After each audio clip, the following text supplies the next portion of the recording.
Because we have two more comedians. We're going to bring on the next act now. His name is Mark. So, Martin, could you start clapping, please? There we go. That's Mark.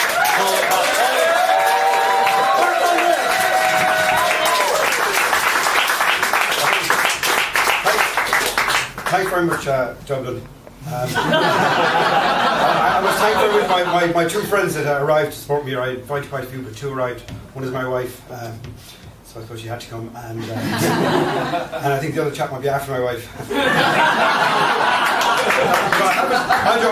I didn't invite my brother and sister, who are, well, I say living at the end of the next street, but they told me 6-7 times it wasn't funny.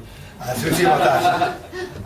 I suppose when I got into stand-up comedy stuff, I decided I need to get a theme that would be worthy of discussion. And I think one of the themes I think worthy of discussion would have to be the Irish attempts at winning Olympic medals every 4 years. It really is something of a joke.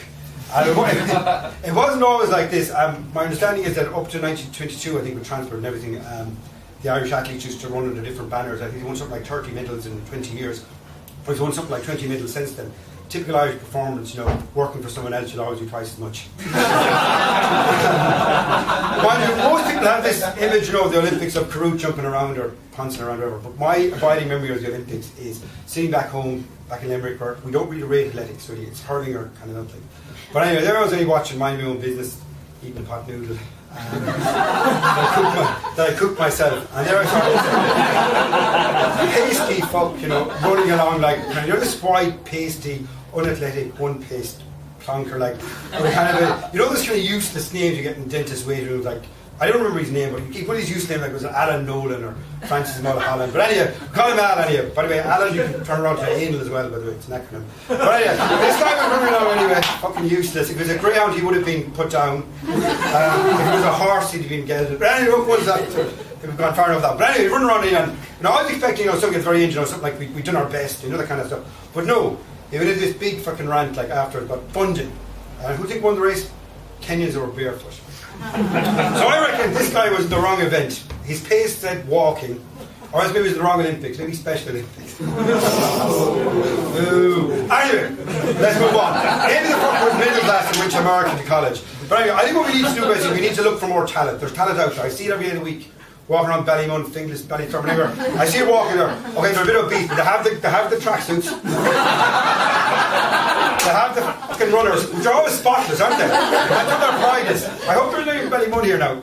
They really aren't, are we stealing our cars? They have no compunction about taking drugs either, And you've always got that plan B. Plan B is they can steal the medals. Also, you got this other idea too. I was just thinking, my house is negatively around Ballymun, and I was thinking maybe they might get the right event, maybe like long distance running, and just fucking run away like. Anyway, I think really with that in mind, maybe we could broaden the whole Olympic scene up maybe to a drug Olympic. Why not? Like half the coverage already is drugs, based on drugs data. It's who's being tested. I think there's something like 23,000 people are going to be tested in the Olympics. So maybe just open all out and just have it drugs. You can take whatever you like. Then you've got these kind of multidiscipline type of ideas, Keith Richards, Cian O'Connor, of course, maybe Cian O'Connor himself, Michelle de Bruyne, Shane McGowan, anyone. Great opportunity just to see what these sports. I think really basically back to my hurling ideas. A lot of these sports are bullshit anyway. Like really, like no matter how much fucking drugs you take, you won't be able to play football or hurling or whatever. Like, but these are just kind of endurance, bullshit sports. Like. But anyway, by the way, I think drugs events have been around for quite some while. I was thinking of the Tour de France. You're thinking 27,000 calories per day, 300 miles on a bike. Just think you're meeting two veg. Like if you went about driving the fucking Tour de France, you'd end up probably fucking dying, like. But I think of Stephen Roach and Sean Kelly, I kind of think more of chemistry, rather than athletes. Anyway, just a thought just to leave you with actually really. I think our greatest Olympian, I think there was a bit of discussion there recently, we usually kind of Ryan Delaney too. But some people are saying, Michelle de Bruyne. Okay, Michelle de Bruyne, she didn't bring on medals. But let's just think of her CV. Went to Seoul, soulless display. Went to Barcelona, fucking not much better really. Then she arrived basically, met this Dutch weightlifting, drug taking, shoplifting, fucking Dutch guy. And he devised a new system. His new system was pumping her with fucking drugs every day. She arrived on the platform at Atlanta pumped up with drugs. She was so fucking pumped up, she wanted to get her into the pool, actually. Namely, she was basically 10 years older than everyone else, and she was like a tank. Right? Put her in the pool anyway, and technically she won 3 golds, and the bronze in the butterfly. Too much finesse in the butterfly. I didn't miss an opportunity. We could have won a lot more goals. Like, she could have run weightlifting, sprinting, running. She could have fucking carried the plane home. Well, anyway, the Olympics was over anyway, and, you know, there was a certain bit of disquiet, and they were all malcontents, they were Americans, you know, and maybe they weren't real medals, you know, maybe they weren't. But then she came over anyway, and the sponsorship was deafening. So then what ended up basically there was kind of a cat and mouse of drug testing, not drug testing, ducking around suburbs of Kenny. He got caught for shoplifting. Next thing anyway, it all came to head anyway in January. They were inside in their house in Kenny, drinking whiskey with their urine and urine with their whiskey. And she got suspended, but her life got on to her middles, you know. Some technical thing, you know. If you ask me, it's just one big piss take. Alright, thanks very much.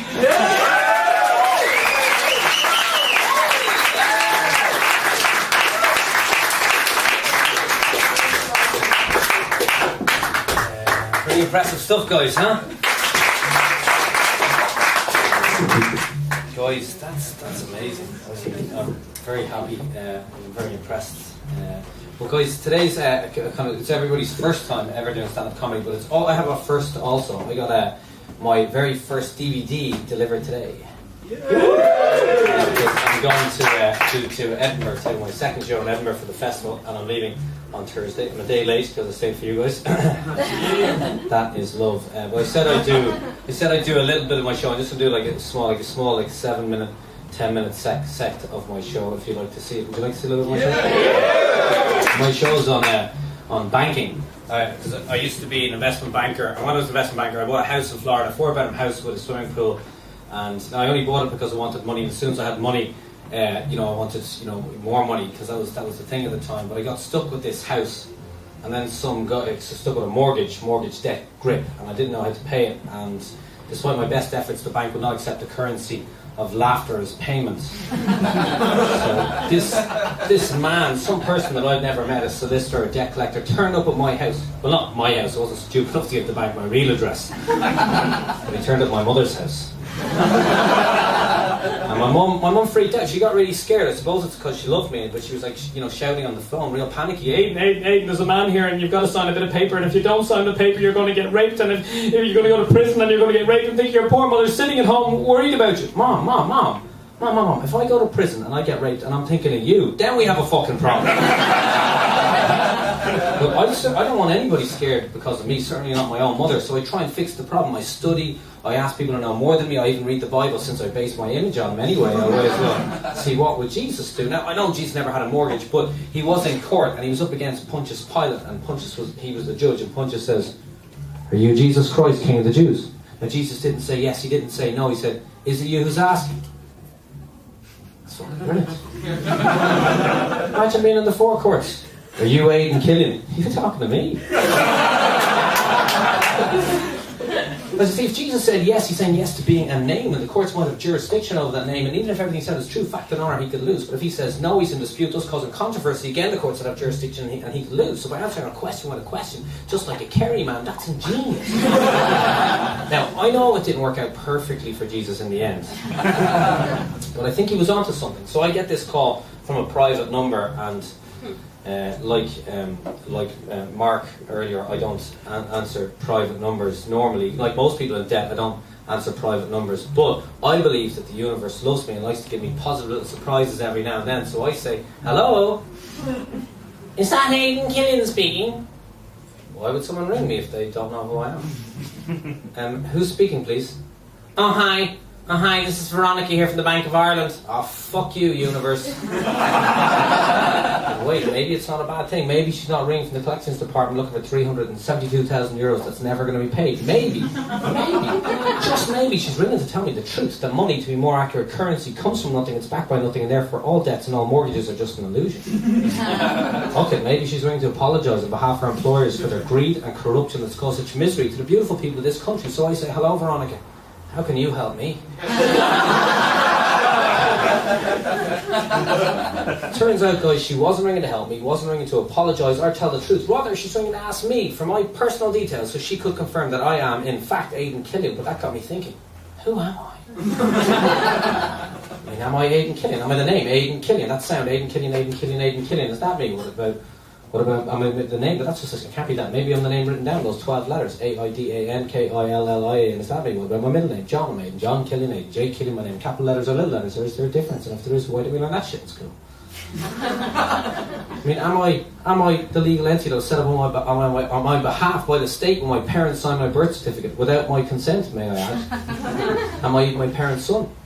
A descendant of my ancestors that goes back to the beginning of the human race, which means that all of us, every one of us, are like brothers and sisters. Hello, nice to meet you. Or am I just me here, this man in front of you, human being, flesh and blood with a soul that answers only to God? I mean, Jesus said, know thyself. Who am I? Sorry, Veronica, I'm going to have to get back to you on this one. Look, Aidan, this is a serious matter. We need your details for security purposes, and may I remind you this call is being recorded for training and quasi purposes. It's an important matter. Do you understand? Well, do I understand?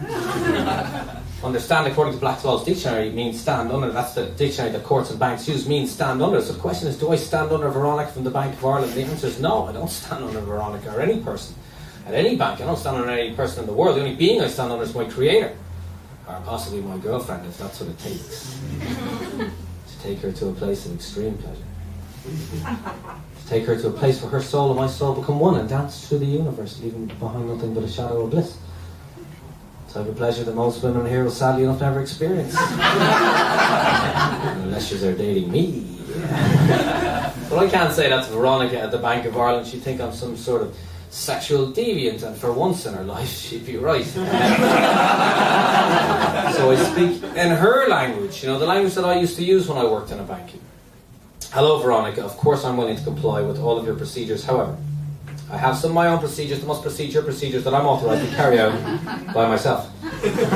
Now, it's my policy here to record all incoming and outgoing calls for my own personal amusement.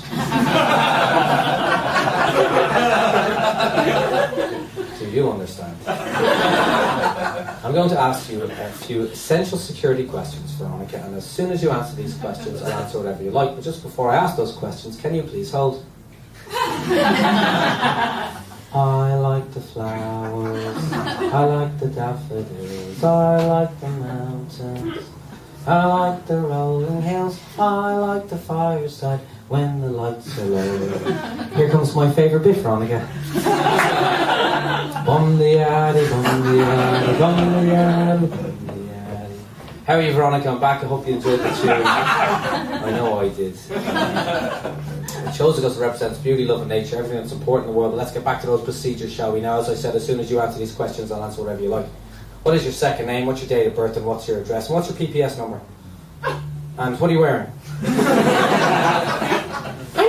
I'm not answering those questions. Well, Veronica, I'm a busy man. I need to go and write a joke, so...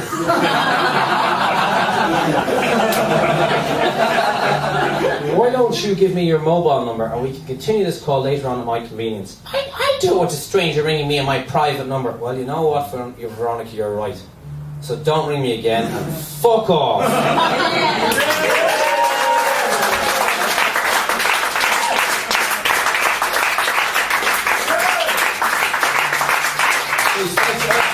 I do a full piece on that, and come see it sometime, or if you would like, guys, thanks very much for being here.